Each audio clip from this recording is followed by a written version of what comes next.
Are there benefits for a 30-year-old guy to date his own age or older? A 30-year-old guy? Mm-hmm. Well, at what you'll notice if you're at least fit and in shape is when you get into your early 30s as a man, you have women that are around that age and a few years older, they become very aggressive because they notice that men don't pay them the same amount of attention that their girlfriends that are 10 years younger than them get. And so they got to work harder. Whereas before, they would just go to a bar and look hot, and dudes come up to them all night. When they typically get into the 30s, it's not happening as much. When they see, and plus they are confident and they kind of know what they want. They've had their heart broken enough times. And when they see a guy that's got some presence and confidence, because typically us guys really start to peak in our 30s, mid to late 30s. And like I said, that age, you get a lot of women your age and older that become aggressive, more aggressive than you might be used to. Whereas the younger women, you still typically are going to be approaching and talking to them, initiating conversations. And when I was that age, I liked it because they work harder for you. It feels good. Whereas when you're most of the time you're a average dude in your mid 20s, this Chad Thundercock is getting all the attention from those age girls, and then you get into your 30s, things change. It's a different vibe because guys have confidence, they're competent, hopefully at their careers by them, so they're successful, they're making some money, and when they do well and they're happy, women are trying to get their attention more because they're giving off a different vibe. So, but me personally, just because men and women age and mature differently, it's always best to date younger, especially as you get older, if you want to have a family. I mean, you guys are 30, so what would be your opinion on that? Like, what would you think about a 30-year-old guy who's... I've dated people my own age. Did it work out? No.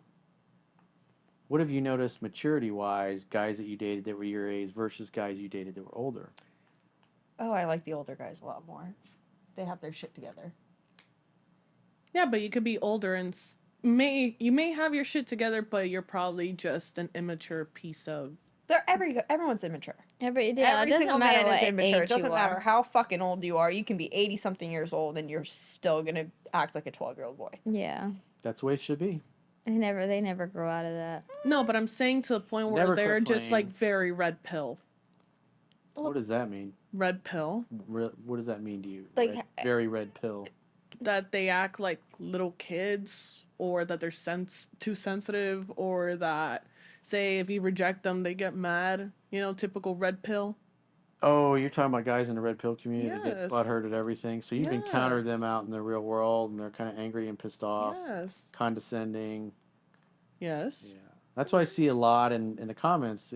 And I did a couple videos this week, kind of roasting them, the guys in the red pill community, because they're so angry. And I see it in the phone sessions. I talked to a dude the other day, and what was going on in his marriage. He got into the red pill, and he just turned into an arrogant dick and started being a dick to his wife. He started cheating on her because one of the other red pill guys that he followed was like, "Hey, your wife should bring you food and raise your babies, and you should have your mistress on the side." And Excuse so he went out and started living that. There's guys that are older that still do messed that. messed up his I marriage. hope his dick falls off, or he meets Lorena Bobbitt. So Probably has little that's not very nipples. nice. But point being, I'm allowed to say what I want. the point being Little is everything. it's not helping them. And so what I see in the majority of the comments from guys that claim to be red pill or that are in it, they're very angry, they're very bitter, they're very I mean, I see the comments and the things they say to you girls.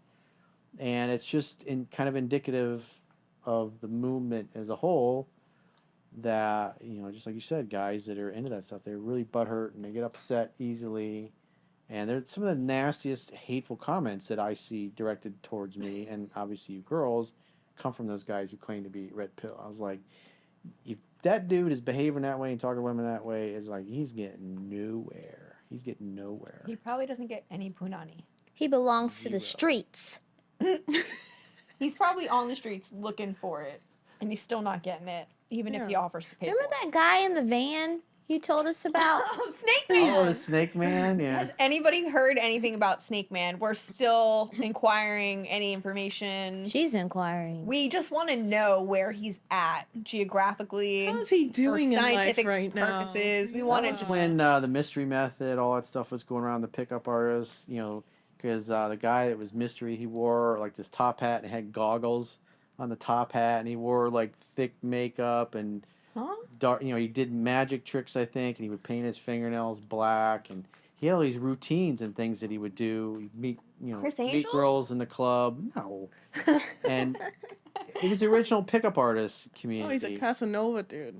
Well, I don't know about that, but Casanova. he had a book called The Mystery Method, and then he was in Neil Strauss's book that was a bestseller, The Game, and it was partly based on that. And so these guys would like live in this house, and their whole thing was trying to pick up and meet and seduce as many women as possible. They weren't really trying to have relationships.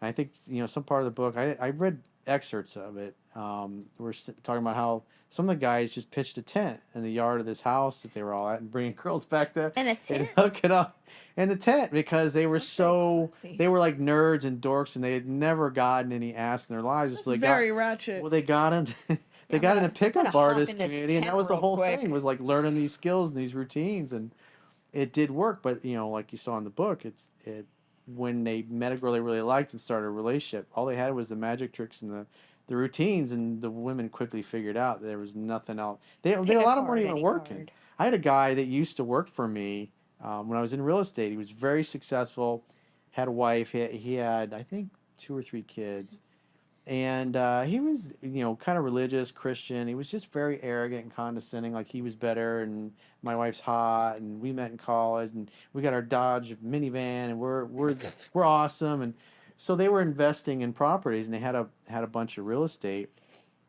and she basically cleaned out all of his accounts, the business accounts, and quit claimed a lot of the signed quit claim deeds, and quit claimed a lot of the property out of the corporation to herself, and just took everything, and then left him.